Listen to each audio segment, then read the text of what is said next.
Good morning, everybody, and welcome back. If you're new here, welcome to another edition of Kingly Conversations, man. And we got another hot one for you today. But before we get into all of that, you already know Zoe's got a shout out. Yeah, I actually do have a shout out, man. I want to give a shout out to people in California out there struggling through that fire, man. I hope y'all all are well. I hope everybody is getting through it, and yeah, you're in the prayers. All right, so today we're talking about so you failed, huh? So strap in. Let the Kings talk about it.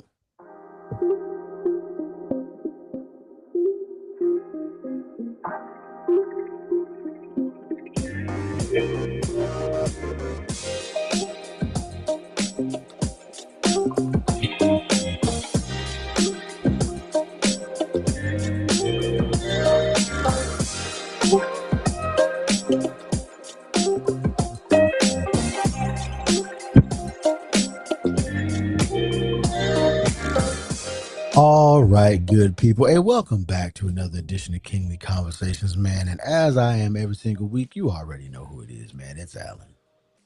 What up? It's your boy Twine, aka Twine. Ask me about my podcast. Yes, let's go. It's your friend, your mentor, Calvin D. Hill. I'm up now, y'all. I had me a cup of coffee. I'm up. I was a little sleepy on the last one, but I'm here. Let's go. We here now. With that being said, first of all, let's go ahead and get the formalities. You know, how y'all doing? Y'all feeling good? Mm-hmm. Feeling great? Yeah. All right. Yeah. All right. Hey, check on your peoples, man. If you got peoples out in California, check on your peoples. Make sure they're good because they're going through some things out there, and you're in the prayers. That's all I got for that. So, what's today's topic, Calvin? Y'all wanted this one. So today's topic is so you failed, huh? All right. So No. No. Let me Say it work. again, bro. No, Take it no. back. Let's take it back. So You you gotta say it the failed. right way. No, and You I gotta ain't say it the doing it right like way. juvenile. I ain't doing it like juvenile. So you failed, huh? All right, go ahead, man. I'm just picking. Go ahead. So you failed. All right. So this is part self evaluation, part inspirational talk, and part I'm sick of this. All right. So Okay. y'all gotta kind of take it as notes. it comes. Yeah. So no, Understood. all right. So what happened at the end of the year? You know how everybody get that new year, new me energy. So I always do a self evaluation and look at the team and look at different things that got going on. And during a meeting, talking to an individual, and they quit. All right, they quit because they failed. You didn't meet your goals, you didn't meet your standards, and things not going your way. You failed. My thing is, if every time you fail at something, you quit, I do not want you on my team this year. Not going to 25, and I'm sick of it. This is why. All right, so back when I was coaching youth basketball, I had a team. I had two teams. I had a phenomenal team, and I had an absolute. I ain't gonna. These kids couldn't play. They just trash. it is what it is, man. They couldn't play, and so I would talk to the parents, and I already knew up front. I said, "All right, I need y'all to pay attention to your kids. Pay attention to your kids in these moments because y'all about to get drugged up and down these courts for a while. The kids that have some grit and grind about them and they start crying, I need you to tell me who they are. But the kids that just say, oh, well, and give up, I need you to point those out and don't sign them up for basketball again." Real talk. I told them just like that. And they everybody was kind of looking at me like, what are you talking about? 2 games in, these kids getting drugged 64-2. Not exaggerating. 64-2. You got kids on the bench crying, scared to get in the game. Because the kids they were playing from the hood, they slapping the floor. You know how kids get this. In their face, all amped up, ready to go. And I'm loving it. I'm like, got that dog. See, that's the thing. They got that dog, right? So you got 2 kids on the team. They trying to get back at them. They still getting drugged. They still getting double teamed, but they still fighting. They still trying to get after it. You got kids on the bench crying. So You they ain't got crying that for what energy reasons? because they scared. Oh, That because the other moment, team is being intimidating. Okay, I yeah. got you. But that moment brought me back to that when the person quit because you don't have that dog in you. You don't have what it takes internally to get out there and fight and make happen. You giving up and quitting on you quitting on things you haven't put the work in. You looking for a On reward fear that you didn't put the alone. work in for on fear Yeah. alone. Yeah. Yeah. And that bothers me. And I'm so over that. And that's where that came from because it was like, oh, you failed. You didn't meet a goal. Put it back up there. Put the goal back up there and go after it again and figure out what you're doing wrong or figure out what you need to change because you failing, but you're not putting the energy in you need to succeed. You're not making any adjustments. You're not changing you unavailable. You're not, I mean, what you doing? You complaining, but you ain't doing nothing. Mm. Yeah, I see that a lot. So yeah. And then you lazy, you're not putting in the effort, and so you wondering why you're not seeing this level of success in your life. Oh, I'm doing this, I'm accomplishing this. Okay, but then you're not challenging yourself. A lot of people don't challenge themselves out of the comfort zone.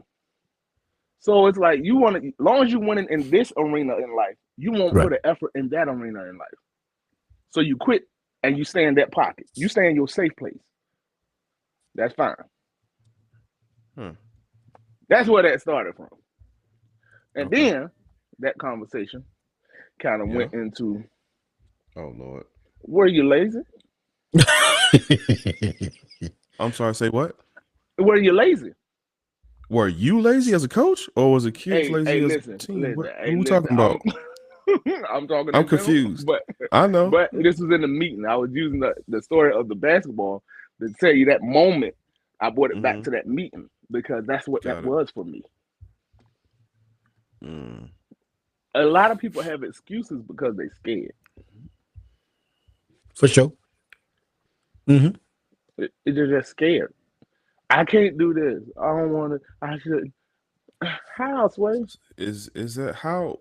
It's for young kids. How is that something that's taught? Like why? No, I think, but I think not broke.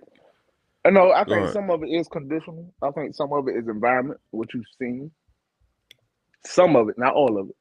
Some of it is internal. Like some kids haven't been encouraged enough, or felt like they can. Then this with kids, and it goes on into adulthood. Some people aren't encouraged or pushed to achieve, and achievement is uncomfortable at certain levels. For some people, I'm gonna be. Yeah, that is true. Yeah. Yeah, I haven't seen extreme success without extreme discomfort. So it just depends on the level of what you can push through. Pretty much. But then that's where that in my evaluation in this meeting, the person was lazy. Well, I think what you can push through depends on what you like. What did they want? Do you know what they wanted? Like, Okay, I know you know exactly what the goal what they wanted. was. I know what the goals are. But did they actually want that? But that's the problem. You tell me this your goal. You tell me, Alan. You say, hey, Calvin, I want XYZ. I want $10,000. Okay. How you gonna get it, Alan? I want 10,000. What am I gonna do to get it? You tell me you don't have time to get the $10,000. Oh well, you don't want it then. Then that's not something you want. If you so say, what I'm hearing, if you say you want it, but I don't have time to get it, you don't want it. Because if you wanted it, you make the time to get it. You want it, but you're too lazy. Out. So yes, you was lazy, huh? You were lazy, huh? So you were lazy. Your thinking won't critical, huh? Yeah. I mean, it's either that or don't set or don't set that as your goal. If you know you don't have time, then don't say that's your goal. Okay. So now what's the problem? I'm the problem. Listen, I'm the problem. You always listen, as the leader of the organization, you always the problem. You know that. Who even if you not, but see, and this is what bothers me. This is what bothers me. It don't bother me. I've learned. I've learned. Just All that right. About me no fast. more. Just that fast. Okay. Yeah, it You don't know bother what? It me no don't even more. bother me. I learned. Nope. I learned. I learned. I learned. Uh-huh. Nope. I'm about You, learning. Not on duty. you keep telling Yeah, yourself that. It still I bothers do you. because I'm convincing myself. I learned. I learned the lesson, and Okay. we'll get into that in the Hell's Kitchen. But yeah, and I use the excuses. Mm-hmm. So like when my kids come up to me and I tell them to do something, I ask them why they didn't do it or whatever, and they'll start making an excuse. And I use a quote that I heard someone else say, and I'm about to butcher it, but the excuses are the monuments of nothing. Oh, yep. No, excuses are the tools of the incompetent, used to build monuments of nothing, to celebrate. What was it?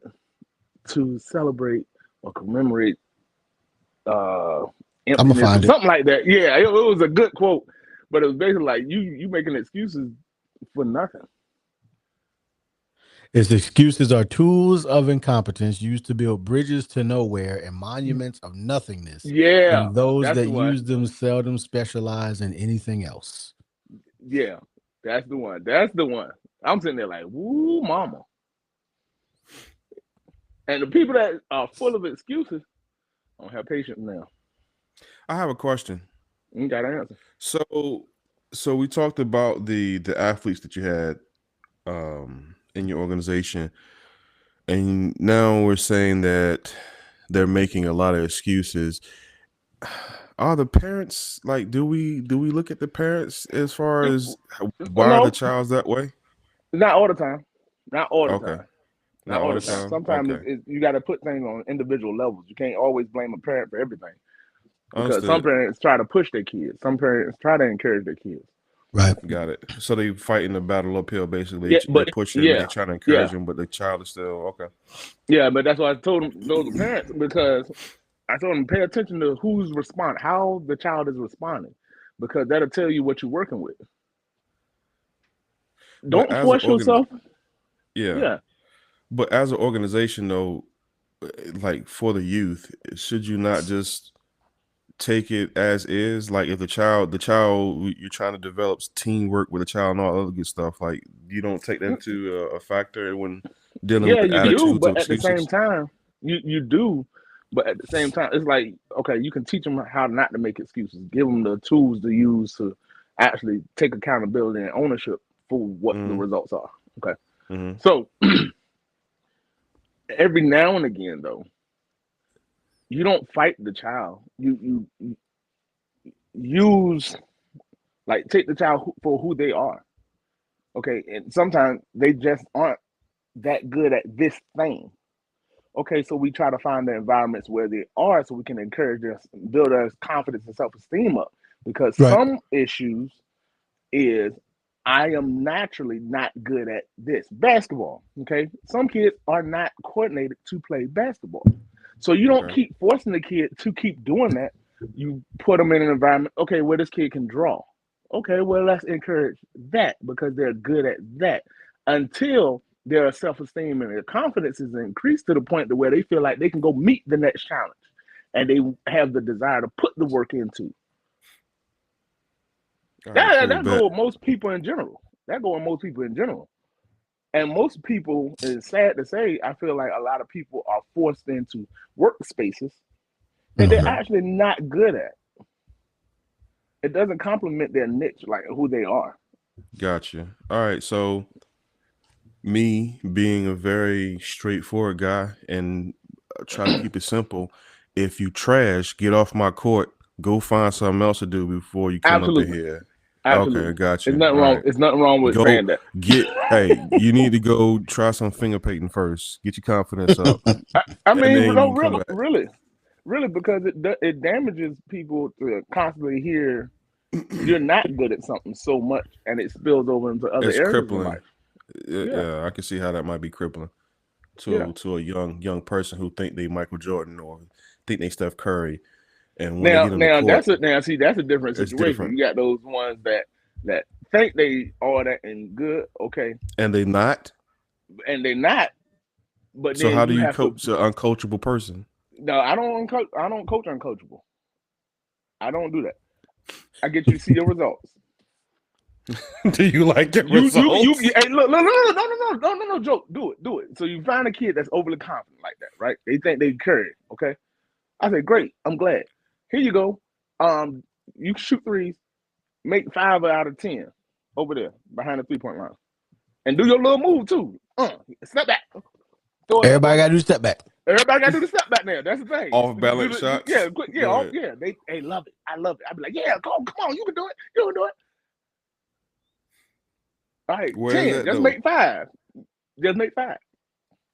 They do it, and they keep doing it, and they might make 1. They might make 1. They might make Got 1. it. And I'd be like, oh, you don't try it again. Try it again. You got it. They do it again, and it get worse. And you got it. You come on, Karen, get it. And they do it again. Guess what? Keep doing it. Well, I guess that's part of practice, right? No. This ain't practice, because this is dealing with your self-esteem and doing things right. Because after a while, they get tired. And I say, oh, you tired? We're going to keep doing the same thing until you get 5 in a row. I don't want to do that no more. I don't want to do that no more. I'm like, oh, why? You don't like your results? Oh, God. I thought you would carry, but you don't want to put the work in. Hey, yo. Like, anybody can get it out here in these streets. hey, but that's the most effective. You know how I do. That it works. It works because then they say, okay, well, how do I do that? I said, all right, we'll stand right here and use technique and actually try to shoot and see if you can make 5. But congratulations. Shouldn't you tell that same kid, hey, you ain't got it. Get out of here. Go do something else. And then go finger paint, and then come back when you got some. No, I'm not gonna tell you that. Humbleness. Okay. No, I'm gonna encourage you. I'm gonna take that energy, because you're gonna need that energy when it get real hard. You're gonna need that confidence later on, because you're gonna meet the kid down the street that's that dog that's putting in that work. Yep. And they're gonna embarrass you, and then you're gonna fall back on. Gotcha. So I'm going over your notes, and we've actually touched. We actually checked off a few mentally. What about nobody cares about you? What is that about? Nobody cares about you. What's going on? What's happening? Nobody cares. Nobody cares. So you feel, huh? Let me tell you something. Everybody's selfish. I don't care what nobody says. Everybody's selfish. Okay. Everybody has their own ideas, own thoughts, and they're thinking about themselves first. They're actually not thinking about you. So self-preservation, okay. Well, that's what most people. I understand. Especially when you're dealing with kids, and a lot of kids feel like everybody's judging them. Everybody's looking at them. They are. And it's not true. Nobody really cares about you. That is true. It's all in the head. It's sometimes really. Hey, I find adults be on that same stuff. Yeah. And I was talking to a young man, and I told him, I said, you'll notice, and it's a sad thing, but it's very true. At a certain point in your adolescent years, people really stop caring about you and stop paying attention to you. So the younger you are, you need to go and try to achieve more while you're young, because as you get older, people start pushing you to the side. They really stop paying attention to you unless you're really making a major move. And for most, I hate to generalize this, but for a lot of young men who are ambitious, they do get pushed to the side, and people don't care about them once they hit 17, 18, and they kind of thrown into that adult category. All right, go be a man. Yeah. And they don't care. People, generally speaking, right, people don't really care about what they're doing and what they're trying to achieve. But if you get an 8-year-old, 8, 12, 13, 14, and you hear they trying to do this, or people jump in right behind them. Yeah, come on, you can do it. Let me help you. Yeah. let's bake these cookies together. Yeah, they jump in with you. No, real. I It's know. sad but true. Yeah, I get it. But something that you mentioned earlier made me think about when children in that, adolescence, they don't have that support. So, and some are like mentally abused to the point where they don't see anything happening outside of the immediate world that's been groomed around them. So now they think, going out and doing something on my own. What do you mean? They get crushed right before. I mean, before they even leave the gate, they getting crushed. So Right. that takes me back to the time when I was being raised. I didn't get those encouraging moments. Most of them joints are like, you ain't gonna be nothing when you grow up, basically. And then I had to break out of that when I left the environment. It was like, you know what? I mean, this is even at a later age, but I would say within the last 10 years or so, I had to like break my mentality and unlearn everything that was taught to me, because everything was negative. Like, you're not gonna be this, you're not gonna do that. Like, why would you even want to be that? What you want to be when you grow up? I mean, you say something and it's like, yo, that's stupid type joint. So there's a lot of people out there or young people in that time frame with age or whatever that has that blockage internally from their supposed resources or the people who's supposed to be helping them. So right, it can go. There's a lot of different levels to it, because you got the kids that want to do something but they can't, and then you got the ones that they just don't care. Yeah. But at the same time, you can turn that and use it as a positive, because when you do fail, people aren't looking at you like you think they are. People aren't making a big deal about your failures. It's you that are making a big deal about your failures. I just went off on a tangent, but the main point I was trying to make is, like, nobody cares about you. Like, some people are taught to be aware of the approval for somebody, like, the approval from the parents or so. So yeah, so some are taught that at a young age, and then they get older, and now they worried about what Joe Schmo over there doing. Oh, they're looking at me, or they're judging me, not knowing that nobody cares, bruh. Yeah. So I rock with it. You raggedy No, bald not that, not you raggedy bald headed. Huh? No, not yet. Let's talk about bald-headed demon. Not yet. That's the last one. Not yet. That's no, the last you got one. you're broke, but because you're broke. Oh, okay. Yeah, you just checked it off, and I'll try to get straight to it. No. So what is that? No, you're broke because you're broke. I'm in the meeting. And during the meeting, we have like a financial report that we have to do, and budget planning and all the other stuff, right? So there's a couple of things that triggered this one that led me into this, and I started applying this one maybe in the middle of last year. And it was the way you do anything is the way you do everything. That one hit home for me, because it made me really do a lot of self-evaluation.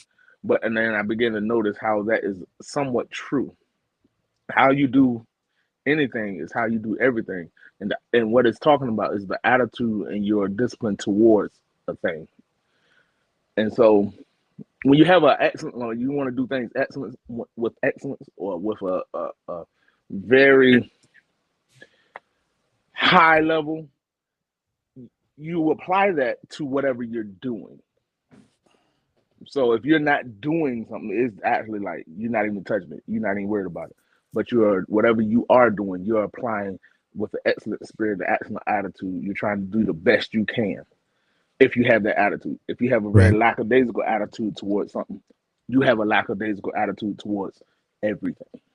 So, all right. So anyway, I was talking to the person going through the financial budget, and what I noticed is the way they were handling the finances there was the same way they was handling their personal finances. That's an issue. Right. Because But what if they're good with it? If you're good at it, if you're good at it, it's All right, not go an ahead, man. Go issue. ahead, man. It's Go ahead. You not an good? issue.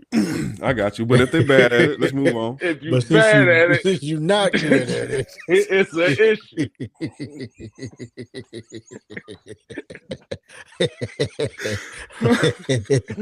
It's a problem. So, Okay. All right. but I have discovered that your finances is really attached to a lot of emotional and deep subconscious issues that people have. And I didn't know that. Uh-huh. The way they Okay. spend money is really tied and connected to something internal. Didn't know that, learned that, discovered that. And I again tell you how to take self evaluation, get some insight on yourself about that one. And so they were saying in the meeting they didn't have any money in the department. They didn't have any finances. They were broke. Uh-huh. Mm-hmm. I'm listening. A little bothered by that. I'm a little bothered by that. Oh God. And I said,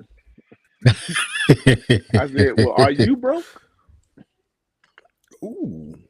Yes. Yes, I And mean, yes. that was the answer. That was the answer. Oh, they said that with just no I'm broke. emotion tied to it. I'm broke.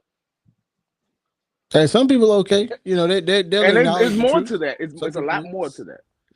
It's a lot more to that. But Give me a short version. Nope, I can't.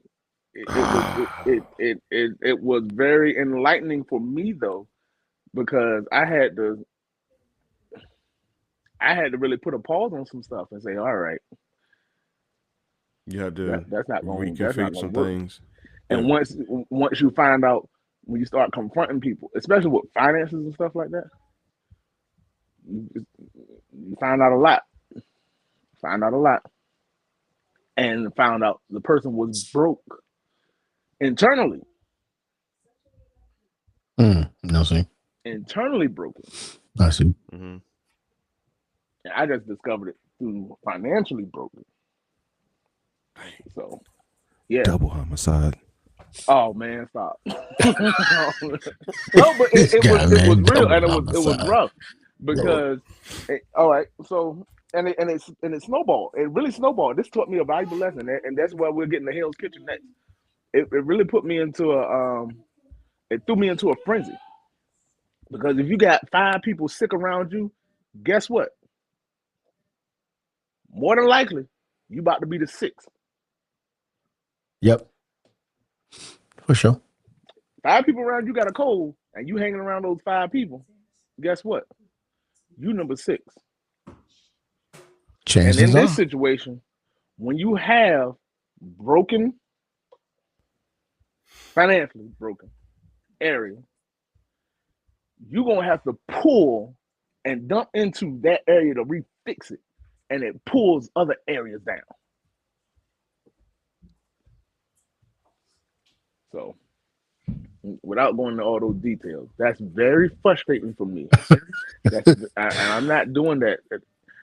I'm not throwing up threes thinking I'm gonna make all of them. I'm not just shooting the ball for nothing.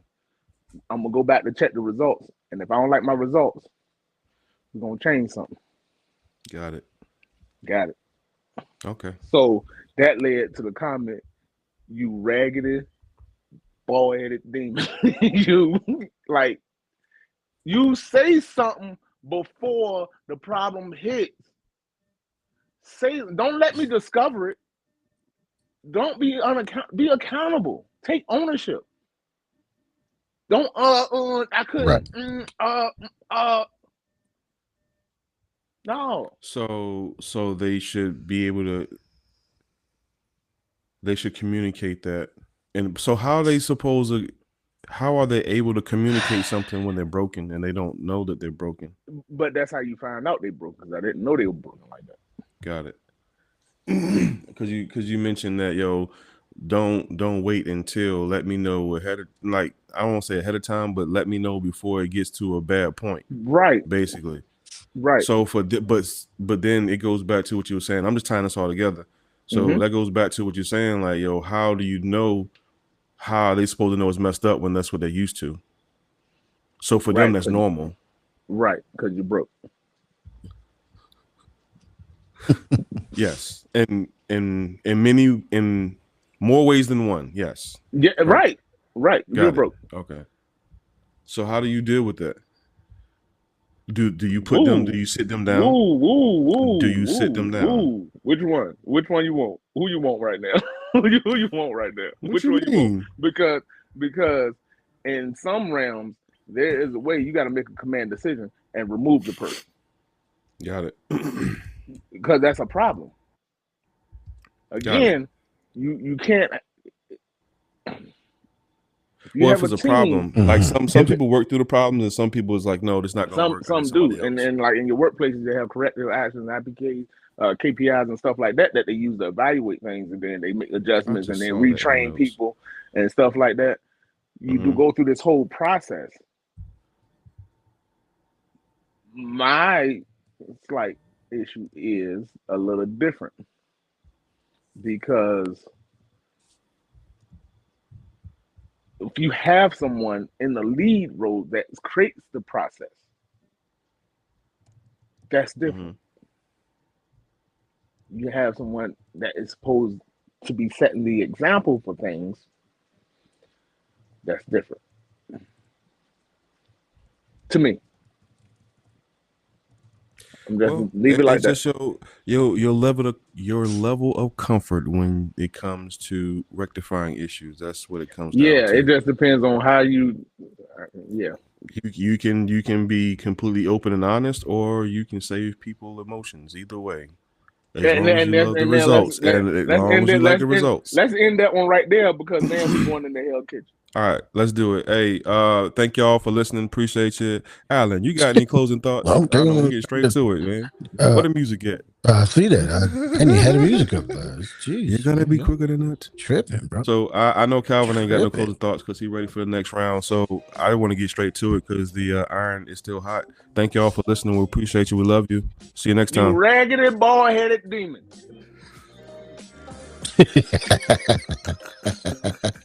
That's it. Wakanda forever. Wakanda forever.